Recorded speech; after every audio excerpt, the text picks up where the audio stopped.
It's the connection of the work that you do to get an amazing brand. Think about a brand or the brand creative, right? In order for it to be breakthrough, in my mind, you have to connect with the customers where it actually moves them, it lifts their heads, right? And the way you do it is by understanding what matters to them and what is the problem that your brand is trying to solve. When you do that work, Greg, you come across so many insights, you come across so many learnings.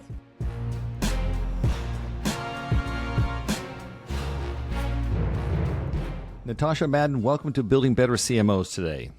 Thank you for having me, Greg. It's an honor to talk to you today. I know this is going to be fun, isn't it? I could just tell. I think Eric and I both just love it. The producer there for the listener who doesn't know, but the person and I, we just love those who have a sense of energy about what they're trying to do, and you definitely fit into that camp. Now, I guess I should ask you though, has that come because you worked on, sugary candy businesses for so many years at Nestlé that you sort of just jacked up with energy, or no, you've always been that way? I think I was always been that way. I have to say that. Candy did help. Candy did help, yeah. I don't know if I really believe that it does that, but, it's a funny sort of thing. What's interesting about your background, because I think it's going to come a lot in the conversation, so I'll take the time to introduce it here, is that you actually spent a big chunk of your early career at Nestlé and specifically worked on candy businesses there. Give it the brands just for everybody, because it'll be like coming home for a lot of us. Yeah, it's Halloween time, so I'm sure it's top of mind for everyone. It's pretty much what you get in your Halloween bag, which is the Butterfinger, Crunches, Laffy Taffy, Nerds, Wonka, Gobstoppers, if you remember those, Sweet Tarts, oh my God. Baby Ruth. And oh my God. There's a long list.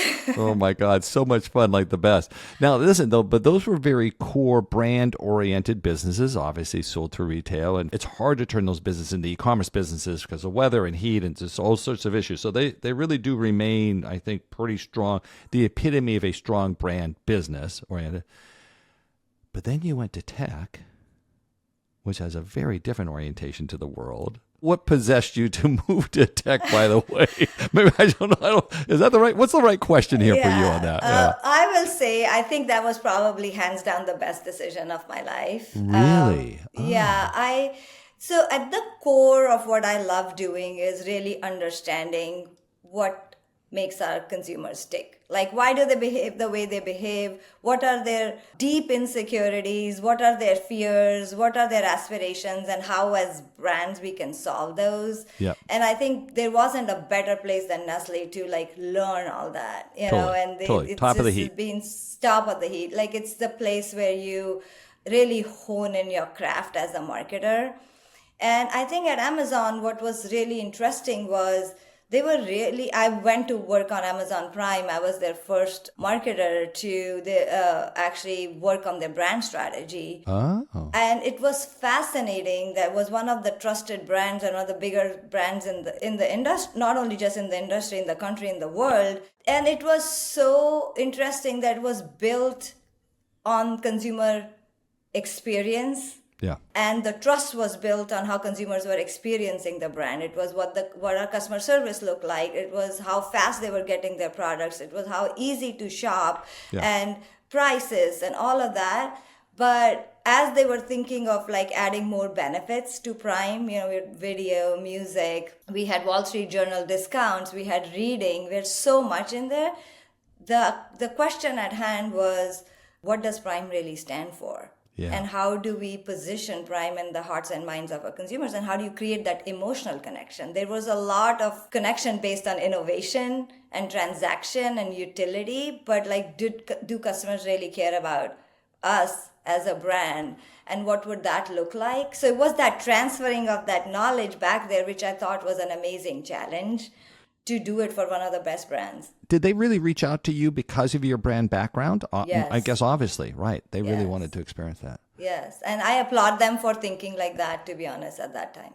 Listen, they've done an amazing job and they feel that in their company, I mean, it is kind of what it is, good for them to kind of have that. But so it's interesting that they would take the time to listen to somebody outside. I don't know that they're always naturally oriented to that sometimes. So it's phenomenal to hear that they were going to. And the time, what did your friends think when you were going there? So you went there in 2015, 2016. What did your friends think when you were going there? The way it was seen in the Nestlé world at that time was that, great, you're going from selling to Walmart and Targets of the world to one of the top retailer. So Amazon in the CPG world was at that time seen as a retailer. And they're like, Right. good for you to go work for a retailer. I was so different because in my mind, I wasn't working for a retailer. I was working for the biggest brand in the world, and helping shape that. And it's such a data company. Of course, it has, marketplaces like a retail, but nowhere close to that from a marketing standpoint. That's so funny that that was their sort of interpretation. Well, listen, we're going to get into sort of, I think, the difference of sort of mix that makes for a marketer and stuff. And we're going to define some of that here as we get sort of deeper into to this episode. But I kind of want to stick to a little bit with, Intuit Credit Karma. So, as I said earlier, you've gone from candy to credit. Okay. But I think it might be helpful to explain to people, what is the Intuit Credit Karma business? I don't know if everybody's maybe fully up to speed. Give them some orientation just so they know.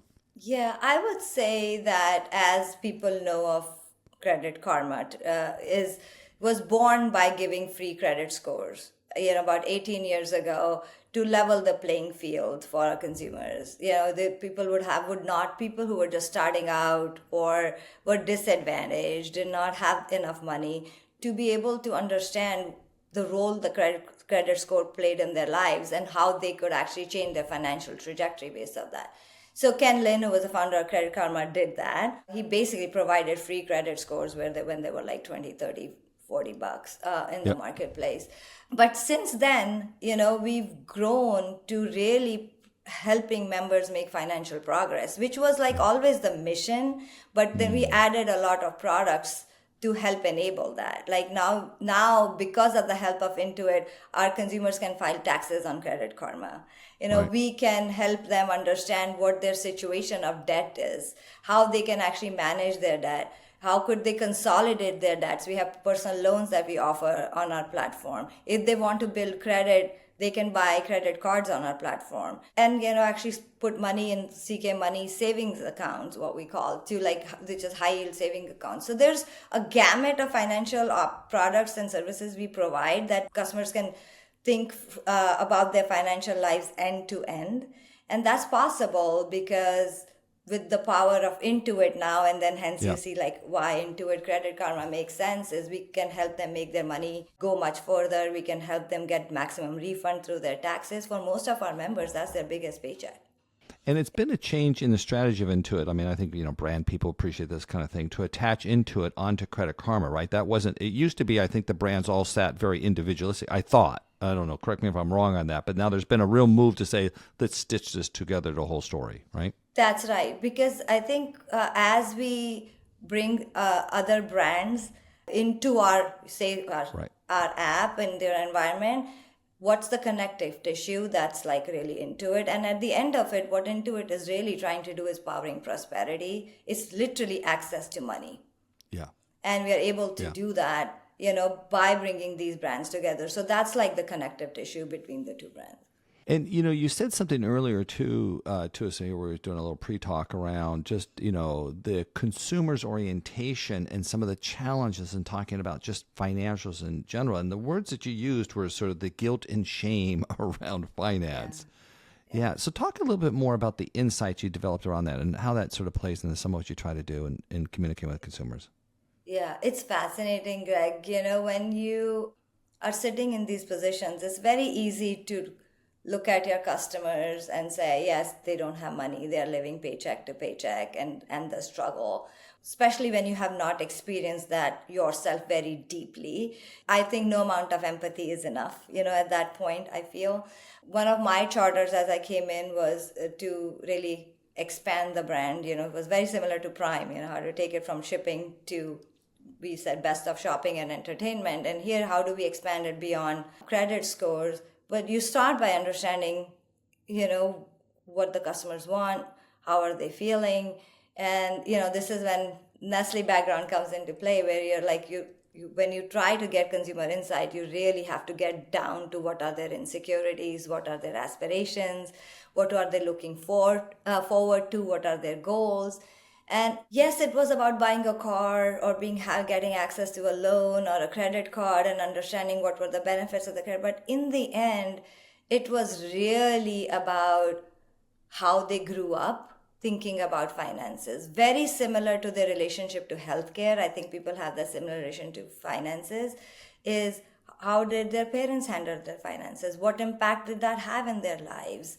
What does that? How will they want to live their lives? What's a legacy they want to live for their My kids? relationship to money is dictated on what my parents' probably relationship to money was, right? And there was so much guilt, shame associated with it. Most people, no matter where they are in their financial journey and how much money they have in their banks or not, they feel they're not doing good enough work. Nobody feels they're doing well enough, even no matter what you have. Is that what you're saying? That's very interesting. Yes. And it's just like, it's like that constant, am I missing out on something? I don't know if I'm investing it right. I don't know, and those problems change when you're starting out. It's very much about, I don't know what this world looks like. I don't want to make any mistakes. I don't want to lose my house. What if an emergency happens? Can I pay for it? If my car breaks down, what am I going to do? Those, I would say, problems change, but the feelings don't change, and your attitude towards finances doesn't change because it's so deep rooted and very much associated with the legacy you want to leave and the genetics that you inherited with that, how you grew up with it. Oh, that's so interesting. I looked here quick, too, while you were talking, and I know 67% of U.S. workers say that they live paycheck to paycheck. Yes, that's correct. Yeah, I think that's That's correct. And, here at Bank of America study or internal analysis, 25% of households spend 95% of their income just on necessities. In other words, a very low margin. 80% of people have less than $2,000 in their savings. I suspect that that's a lot. I've tried to assess what's going on in the world today. There seems to be disruption. Let's just leave it at that. And I think it is predicated on some of this anxiety and fear, which is a variation of what you've just said. And I'm just not so sure that we can kind of go through life and not ignore the struggles of those who are in that position to not be helpful to them, which feels like the kind of underlying thesis or takeaway that you have then in the role that, Credit Karma, Intuit Credit Karma plays, right? Yes. We are very sensitive to what our members are going through right now. Listen, we went through COVID and like the financial implications during that time and how we had to give them the right guidance and the tools. I think at the core of what we provide is the guidance at the right time to our members, and it's objective because we don't make any money off of them, right? So it's very much in terms of how should they think about their finances, what are their best practices, how can they save, and now we are able, with all of our new products and services, we are able to have them take action. So if they connect their accounts with us and they share their information, we can tell them what, from our standpoint, is best practice in terms of where should they put their savings, what debt should they pay first. So we are able to do that for them, Right. And AI has enabled that so much also that they can that they can have that conversation and be able to make those decisions for them in a matter of seconds. You said something there. What is the business model of Credit Karma? How does it actually generate revenue and make money? So it is free to our customers. We give them advice. We have our proprietary technology, which we call our Lightbox platform, which helps them actually, saves them a lot of time. It also overcomes a lot of that guilt and shame we talked about. Imagine being able to apply for credit cards and get rejected over and over again. We can tell you where you have your approval odds to be able to get that. So what we do is we bring in partners on our platform like Chase, Amex, Capital One, and we serve those on our what we call our marketplace. And once a customer is matched to the partner, whether it's a loan or a credit card, we do get the money from our partners. Got it. That's how we make money. Yeah, got it. Yeah, but otherwise, I mean, I remember the service being free in the times I've interacted with it. Yeah, and it's a win-win-win model because for our partners, it's just great because we are sending them customers we think they can approve. Hey, Natasha, it's interesting what you're saying about the information's available, and we sort of mentioned AI there. So a lot of people are starting to get so much of their insight and knowledge. So how does a Credit Karma fit into their lives then, when you can get so much information from AI? What do businesses like Credit Karma, where's that future look like? Yeah, I think it's actually, we are so much well set up because we have their personalized information. Oh, okay. So it's the relationship that matters most. It's not the random. Yeah. It's the relationship. They trust us. Yeah, it's also Yeah. not generic advice. So like if I understand what taxes you paid, what are, how you spend, where you spend, if I know what your credit history looks like, what your debt situation looks like, and you share with me your bank accounts, which most people connect because they want personalized advice, we can actually tell them what's best for them, and hopefully we can be in a place where they can search and chat with us, within our platform to be able to do that. Listen, I was kind of struck. I actually had to finish my taxes the other day, and my tax form has gotten very long, like hundreds of pages. So silly. I don't know why. There's a bunch of, but whatever. That's what the accountants do. It was interesting. I was actually able to load that into ChatGPT and have it actually completely analyze it. It was sort of backing up to what I was hearing from my CPA and what to do. Very interesting change in dynamic in the world, I think. Yes, I think you'll get a lot of information and get so much further. Where folks like TurboTax, Credit Karma, brands like that come into play is like when we have your history, and you filed with us, we can pre-fill your taxes. 80% of them could be done before you even get done. A big part what we are realizing in filing taxes is the information that we have to give and preload. And if you file with us and you keep telling us throughout the year what you've done, and bite-sized questions, we call them turbo snacks internally, and you get that information, we can pre-fill your taxes. Not only that, if you're stuck somewhere, we can immediately connect you with a live expert. Got it. And help you just move through the next phase. You can talk to them, and in a matter of, I would say, less than an hour, you're done with your taxes, which was not possible earlier. Oh, no. That was great. And more to the reason why Intuit's sort of bringing all those businesses together under a single umbrella. Right, exactly. So smart. So listen, you kind of got into it right there and stuff. What's the best advice you've ever been given? I mean, you've now served as a head of marketing in a number of different places. You've been in marketing, I mean, your entire career? Yeah, career, correct? Yes. Yeah. I wouldn't do anything else. Really? Is that true? Ever, yes. Why did you want to go into marketing, by the way? I don't often hear that from people. I either wanted to be a marriage counselor or a therapist. A therapist or a marketer. Okay. Or a marketer. I think the underlying, I would say, motivation was to really understand people, love for people, and really understand them deeply. And that still is what keeps me going. The curiosity of why people think the way they think, what are they doing, why are they doing that, and what else is going on in their lives is super important. And for me, I thought in order to be a good marketer, if I could market a commodity which was so focused on emotions and connection and perception, that would hone in my craft as a marketer. So like that's why I sought to go to CPG, and Nestlé was the one that I actually chose because of the culture and leadership. Wait, now, so you grew up in India? Yes? Yes? Yes, I grew up in India. So even in India, did you always want to be a marketer even then? Yeah, kind of so I think my untold story is, you probably won't find it enough on LinkedIn or my resume, is that I actually started my career as a brand marketer at Beiersdorf. It was the Nivea brand. I sought to go there. There were many investment banks coming to my campus and other companies. And, CPG was not the, where the cream of the crop would go. And it wasn't one of the, there were either ad agencies in marketing during that time that you would go to, but like going into brand management was not sexy. I chose that because I just really wanted to figure out how do you turn these insights into actually business driving, growth driving initiatives. So there are two sides to it. One that's fascinating is understanding the consumers, but then how do you translate that to drive actual business growth? And that's the harder part, to be honest. Truly adding value to our members' lives. So that's the harder part, and I feel like that's what's kept me in marketing, because it's challenging going from one company to another or industry to another. Natasha, it's very funny. We didn't talk about this earlier, but you know what? I always wanted to be in marketing.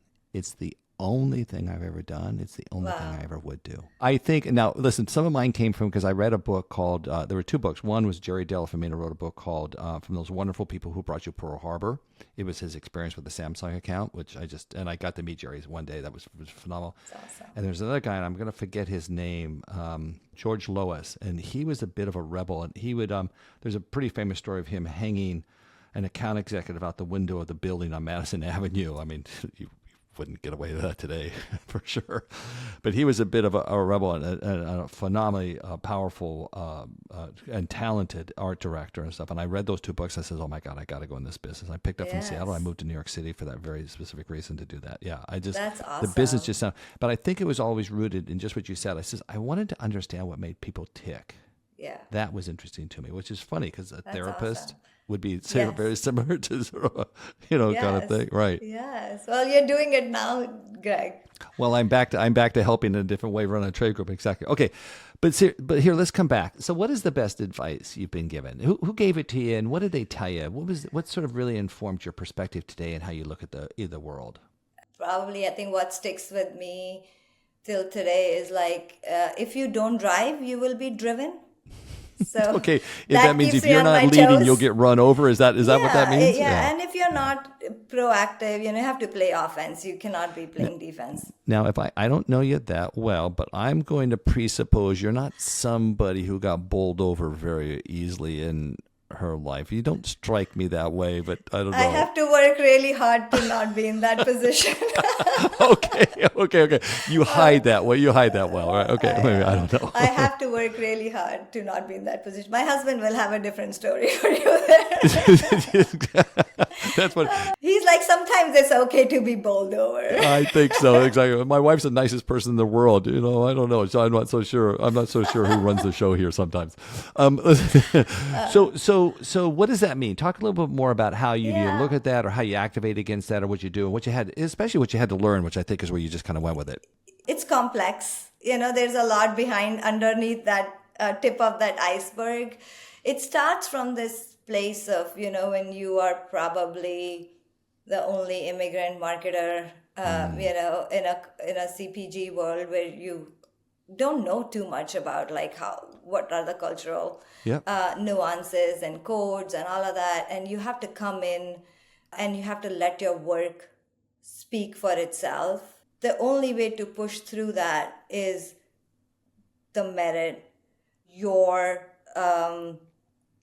intelligence, your ability to work with people, your collaboration, and figuring out what is it that you bring uniquely to the table, and then how do you continue to do that.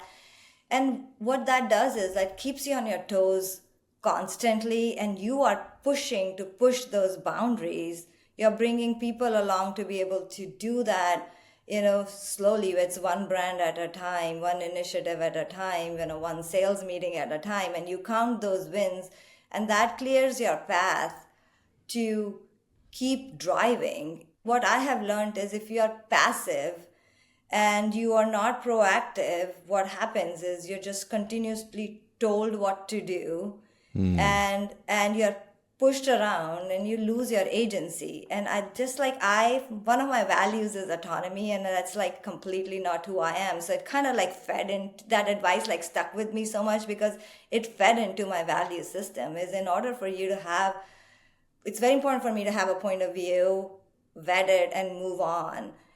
And if I don't proactively work towards that or drive, I know I will be driven. You don't strike me as someone who's going around trying to boss everybody around. So that's not your style. I mean, I've talked to you enough now. No. Yeah, I think bossing is the opposite. Right? I think you inspire, you don't boss. Right? Okay. I think the way I lead or way I collaborate is really by focusing on the problem and saying how we can collectively solve that problem. And it goes back to setting the vision, setting the strategy, or even putting a stake in the ground when you don't know where you're going and why we are going. And one thing in Credit Karma when I came, I was we were not good at social. We were not good at brand building. And I just had to be declarative and say, we are going to go do that. We are going to deliver best in class social campaigns. I don't know how we are going to do that. Where will we do that? But we create a vision and enlist people, along that, and why that's important. So the essence of what you just said there is leadership and a style of leadership, right? So this is interesting 100%. To me. 100%. Yeah. I love that you that's how a leader responds to that. Exactly. So, I had a friend of mine one time sort of extol a point of view, which is that, leadership is a new followership. Okay. So before you respond to that, and I took a step back and I thought, well, that sounds like being liked. And I'm not so sure that my job is always to be liked. I'm not here to just be purposely disliked if I can help that. But I think, that sense of leadership is that at some point somebody's got to make a decision and point people to the hill that we're going to go take. Yes. Is that what you're getting to? Is that what that means for you in some regards? Yes, 200%. It's just we have to say where we are going, why we are going, where we are going, how we are going to get there. Do you want to hop on that bus with me or not? To get there. And I think and that's very important. We got to build followers along on that. So I don't just respect that, but I think it can be misconstrued if we sometimes say it's just there's so much in business today. I think that is around being liked, and I'm like, no, I think leadership is making tough decisions sometimes and being held accountable to that. It's really being respected and less about being liked. If you're being liked, you're probably not making the tough decisions, because when you make tough decisions, you're actually just going to disappoint a lot of people. And if you can't live with that disappointment of disappointing people, you're probably not pushing far enough. Right. Maybe it could be the case, right? So were you always wired that way?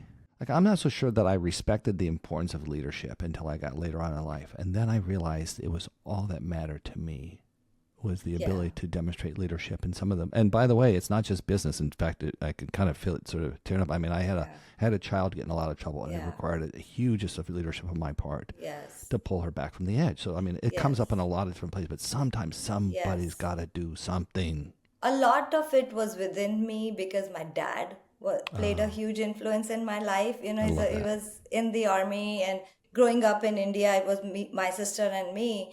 And, during that time, he was very much a person who did not care as much about the society, but he really cared about, how he would raise girls, a patriarchal society, and how he would raise girls in that environment. And he was the one who basically told us, you have to learn how to fend for yourself, and you have to be able to be independent.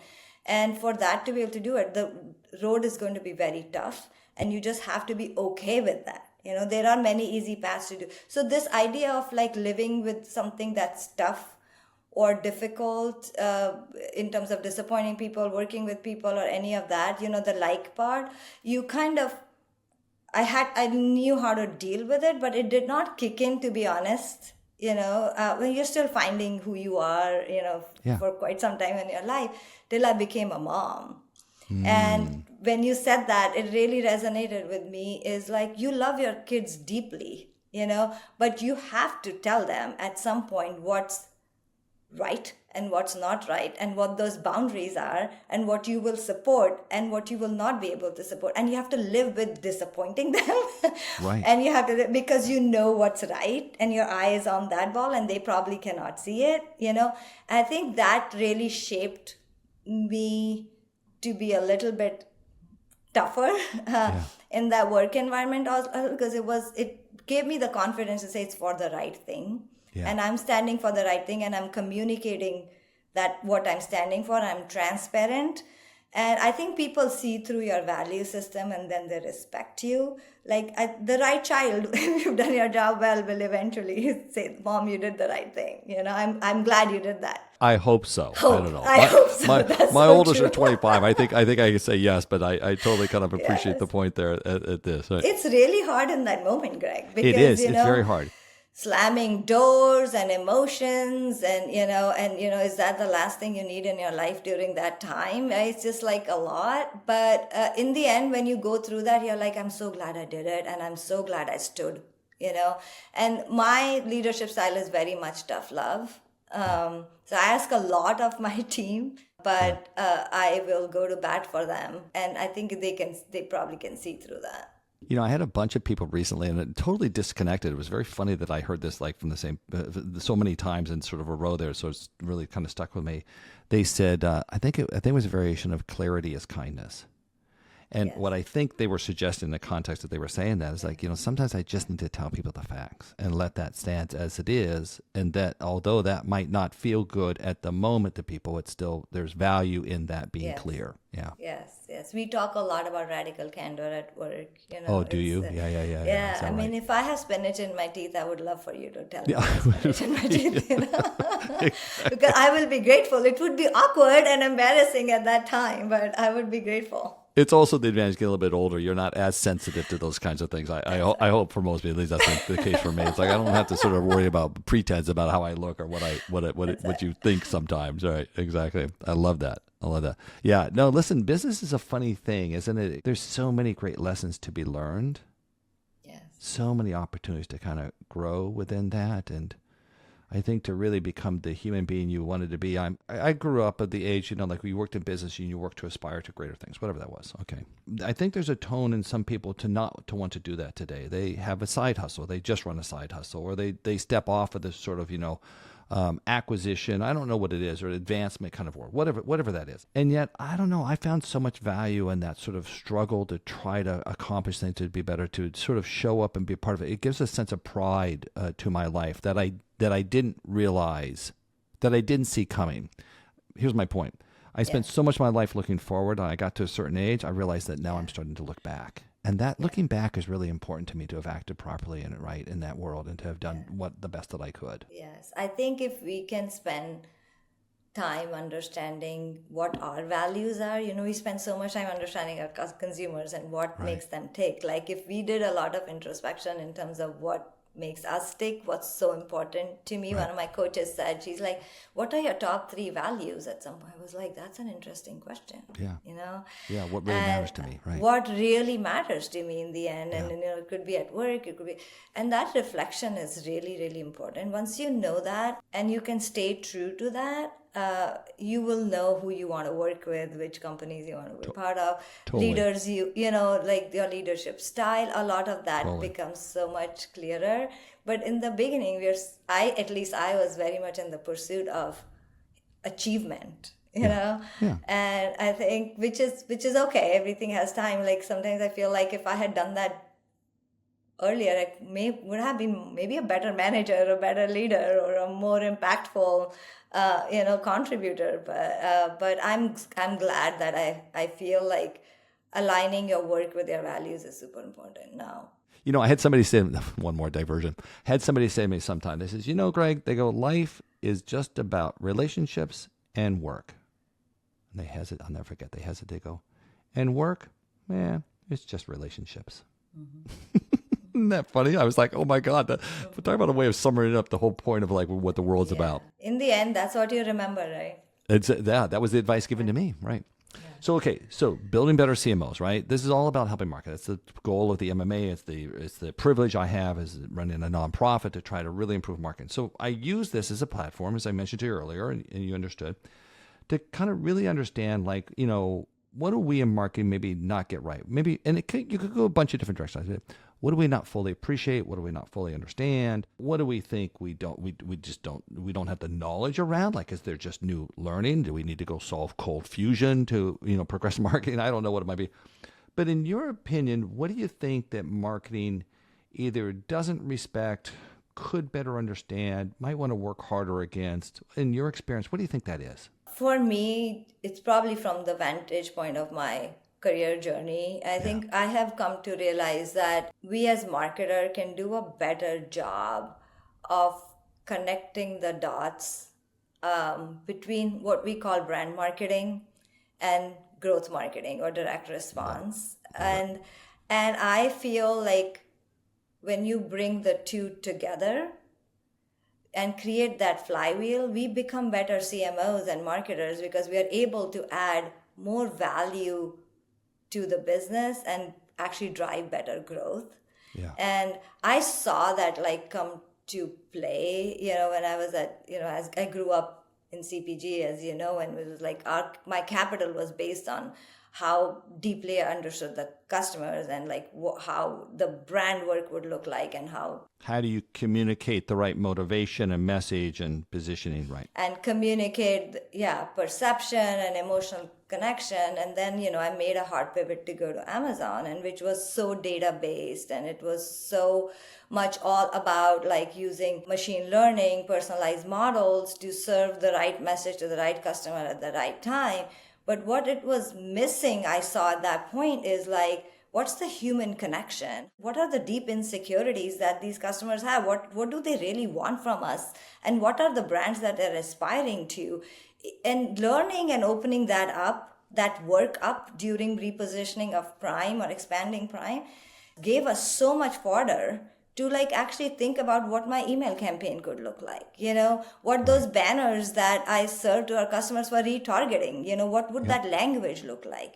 Even small things like say, hey, come back and finish buying this product just made them feel heard and seen. Even Credit Karma, one thing we learned was along the way, motivation and championship that we can actually provide for our customers is so much more important. We basically started adding things like, you just got X% of the way there. Come and complete your taxes, for example. You're only there. Our emails would say, great job getting this credit card. Now you're on to this next step in your journey. That helped my email, open rates, CTAs. But that came from a lot of work about deeply understanding our customers. So I think that flywheel, if it's orchestrated really well in the marketing organization, that really drives double-digit growth. I feel like I was successful because I was able to connect those dots. And it's not prevalent today because it's just a function of how we grew up as marketers. There used to be like CPG marketing and brand and agency work. And then when the internet happened and digital transformation with social media, we had what we call demand gen marketers, right? And so it was about traffic, generating demand. So we learned the either or. And now we are seeing a lot of folks like transcend those, industries and companies and come in and bring that thinking to life. And there are very few of those, but I think wherever they are, they're trying to like really work with, they know how to work with CFOs, they know how to work with CEOs and actually drive the strategy of the company forward. Right. Because now you can be the voice of the customer and actually translate that into results. Listen, this is a big topic. I at one point was working on the sort of relationship between brand and performance marketing and what is the real value of brand over time. And there was no methodology to that. But in the process of doing some research, I ended up talking to easily 300 CMOs. I mean, it was just a phenomenal effort of ours over years to talk to them. 100% of them would have said to me that the dynamic between long and short, which is a variation of the brand versus performance or versus demand gen or whatever, was a top 3 issue within their marketing department. It's a question. It was an unanswered question. So it's a pretty challenging one. And I happen to know that there's not a lot of great research out there about this. It's not definitive. You've got what Les Binet and Pete Fields did around the long and short of it. You've got the work that we did called Brand as Performance. But it's a complicated question to get a handle on. What maybe proved to you the importance of this as an issue to be tackled and understood or figured out? I fundamentally believe that if you understand your customer deeply and you figure out how to communicate with them and you understand very deeply the role your brand plays and you can talk about that authentically, whether it's at a higher brand emotional level and you're stirring their emotions and connecting with them at emotional, or it is at a transactional level where you're giving them a display ad to come back and say, hey, come to my platform and get that, it works, And How do you know it works, Natasha? Were you able to actually how do you measure it, it? by the way? Yeah. And listen, another way to do it, if you want, and I'm not here to pick on anybody from before, but I don't know, did you see where you went, I just think they're missing the point? Is there somebody you can leave enough of the brand out to say, well, they didn't get that right, or I don't know. Yeah. So I think 2 ways we look at it is one is return on ad spend, right? Like that's short term. I put the creative out, I figure out like, is it incremental? Was it worth it? Right? Like that's one. The longer term is really truly understanding the perceptions you want to shift in consumers' minds. Like Oh, if so I being want, clear about where they stand and what you need to move them to improve the business, right? that is the long term, and that does take time, right? And you can get signals along the way, and you have your NPS What's an brand example tracker. of where you had to do that, by the way? I'm curious. Yeah, so I mean, on Prime, it was like, hey, Prime offers me 2 day shipping to, it's a brand that I trust will solve my shopping and entertainment needs, right? Like if we talk about that, like have we moved the needle on that? And what does that mean? Is a brand that I'm going to tell people. Credit Karma is the same thing. We talked about like, is a brand that gives me free credit scores, or is a brand that gives me credit cards or personal loans, to is the brand that I can trust with my financial needs. And in the end, that's what we are all after. And Yeah. then you look at like what are your inputs to be able to get there. But that takes time. And I think that's where you have to be at it and look at those signals along the way to be able to do it. And I think that is a challenge for us. Very, very quickly we may go into, CPG world, we would do Catalina coupons or something. You buy Right. our way into it. Right. And and there are ways to doing it. But then that erodes equity. And that's the balance we have to focus on.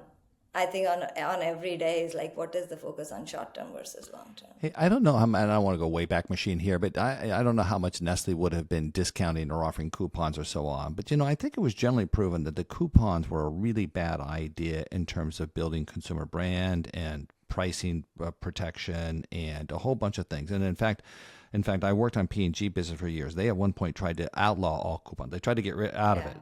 And they got so much pressure from the trade, they had to bring it back. But I don't know. Do you have a perspective on sort of that It dynamic? does give you a short term lift, and something that is free or gives you trial, like in the category.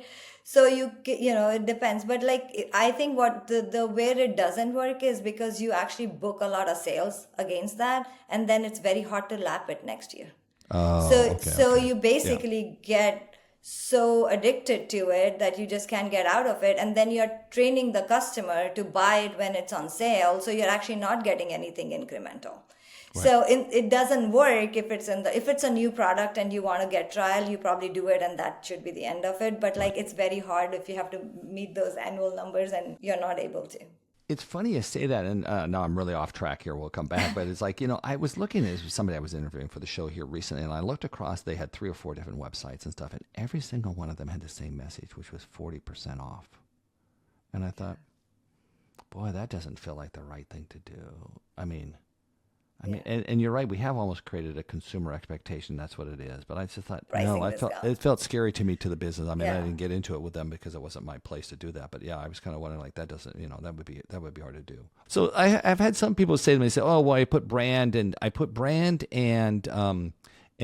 demand generation or performance orientation I put them into the same ads. Okay, we just blend it together, and I'm like. It's the connection of the work that you do to get to something that is to get an amazing brand, right? Like when think about a brand or the brand creative, right? In order for it to be breakthrough, in my mind, you have to connect with the customers where it actually moves them, it lifts their heads, right? Okay. Yeah. And the way you do it is by understanding what matters to them and what is the problem that your brand is trying to solve. When you do that work, Greg, you come across so many insights, you come across so many learnings, right? And you transfer those learnings into, say, into your growth pod, and your growth machine, and you say, this is what Gen Z really cares about at this point. This is what we are hearing. Are the emails, are the SMSs, are the push notifications we're sending, are they kind of reflective of this work or not, right? And in the growth world, what you're doing is you're running so many experiments. We do multivariate testing and all of that, which is you can't even count the number of experiments that are running at that point, and the best one wins. But I don't think we understand why that wins. If you're doing transaction oriented sort of marketing, then you're saying like they can't test their way into the insight? They probably are doing it, but they can't articulate it and understand it, right? Okay. Because it's very difficult in that world of that machine to like come back and say, why did this work? Right. Or what are the insights we are gleaning from them? There may be some hypothesis, which is great. But on when you're doing the brand work, you're saying, hey, I have this hypothesis. These are the few things that are working, we understand. And what if you brought the two together? Like in my mind, that's the magic. New product ideas come to life, new customer experience CXs. A great marketer is not just the one who understands the consumer. It actually can then influence the product, can influence the consumer experience. That's where the growth comes, eventually. So you can't just like hack your way through communications. You just have to know what problems you're solving with products and services and communication all together. And this is particularly true then, if I can say, of a Credit Karma business, because, you both have this sort of issue with sort of the underlying psychology of what money means to people individually, which has all sorts of complexity we talked about. And then also, too, you're relatively transactionally-oriented business because you're trying to drive people to solutions. You're trying to support them to a solution if that's what's appropriate. You're like the perfect test case of trying to figure this out. Yes. On the recent brand campaign, we were able to do that. We call it internally, we call it Karma You Can Count On, because what was really important was like, can I trust you to do this for me? In the end, that was what it was. And, while we stood for progress, what we realized was progress is so personal. And there is no one way. Like, one big learning for us was I don't need to show a Gen Z in an ad for them to connect with me in an ad, for example, in a TV spot or something. Because it's a use case and they don't want to see someone like them and make it real. We actually took a very different approach and we created metaphors that were almost unrealistic, where when you put a metaphor in there, they're like, I associate with that feeling. And I get there because before, when we were testing our way into it, either we were being too heavy-handed, or we were not clear enough in terms of what we were offering, and we were just alienating our consumers, and so we basically realized is we have to kind of abstract them from reality and really focus on that feeling, and that feeling is the one that everyone associated themselves with. And we even did an experiment where we ran these ads in direct response, talking about, does that even work? Like, if you had asked me theoretically before it did, the team was they were like, we haven't seen these kinds of results. Like, what if we actually put them under our other creative that we run in direct response, what we call it did equal or better than those. So I think I'm a really firm believer, if you connect with the consumer and you tell them clearly what you're solving for them, I think no matter where you are, whether you are a brand or a direct response, those lines are blurring anyways right now. And yeah, we don't even really know. I mean, I've seen, like I said, I've looked at a lot of research, and MMA actually built a methodology. We called it brand as performance. In other words, brand had to be performance, but it's an overtime measurement. And that measurement didn't exist until we had built the methodology to do that. Thomas would know about this there, and so he's seen some of this at the board level with the MMA. But Thomas is his team over at Intuit. There, people That's just right. so you kind of connect that to the listener. But, those are very complicated studies. Those require 2.5 years of effort. Like, you have to then 6 months to set up, just agree to do it. Then you're talking a year to 15 months of measurement. Then you got 3 months of analysis. Like, it could be a long time down the road before you start to really understand that. But it's a phenomenally interesting question. I think you're right, is that we as marketers don't, it's a perfect topic. We really don't fully understand this because in part the research is so hard to do and hadn't been done to date at all, really. Yes, I think we have to simplify at some point, understand what are the drivers of brand equity. And there would be transactional, and deals and discounts are a big part of that. Like, when we did the work for Prime, we figured out deals was really important, and that is how Prime Day was born. Is that right? Yeah, Oh. because we were really thinking it's not, Walmart was EDLP, which was like everyday low prices, and we were really more about convenience and not cutting our prices. But for our consumers, it was important. Convenience, entertainment, and deals were very important. And we were neglecting entertainment and deals, and we were so heavy on convenience. And that's how we kind of built out the work. That's the work like my team did to understand. And we are doing the same thing here for Credit Karma as well. Like, guidance is important, tools is important, personalization is important. Like, if it's not for me, I don't care about like generic. We've been running a series of AI personalization experiments. It is the singular most powerful performance boost in marketing I've seen in my many decades of doing this.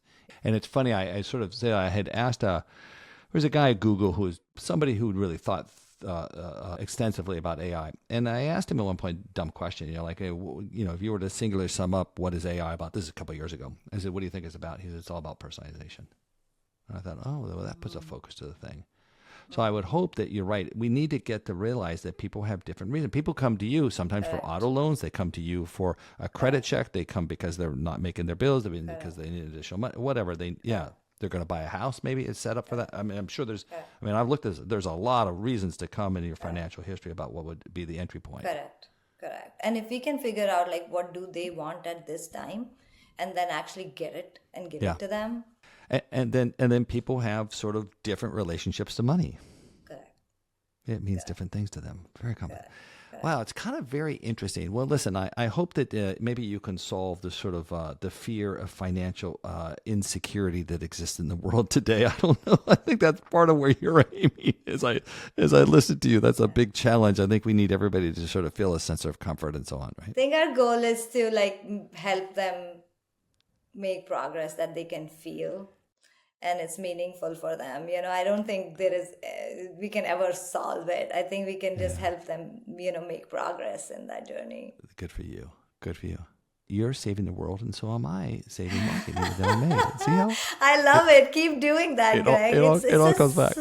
So mission driven. I wish I could hear these podcasts when I was growing up. I think it would be amazing. I hope it's helpful. Let's hope we can help a little bit. I think you did today here. So I can't thank you enough, Natasha, for doing Building Better CMOs. Thank you very much. The pleasure was all mine, Greg. Thank you. Thanks again to Natasha Madan from Intuit Credit Karma for coming on Building Better CMOs. Check the description of this episode for links to connect with Natasha. If you like this episode, you might also enjoy my conversation with Mickey Enverol, the CMO of TIAA.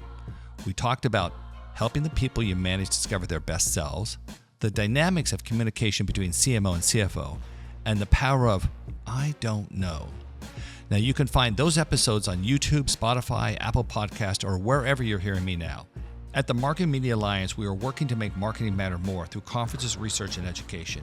If you want to know more, visit MMAglobal.com. You can also email directly, greg@MMAglobal.com. Now, don't forget, Building Better CMOs is now on YouTube. Just go to bettercmos.com/YouTube to start watching. Our producer and podcast consultant is Eric Johnson from lightningpod.fm. Artwork is by Jason Chase, and a very special thanks to Angela Gray and Dan Whiting. This is Greg Stuart. I'll see you in 2 weeks.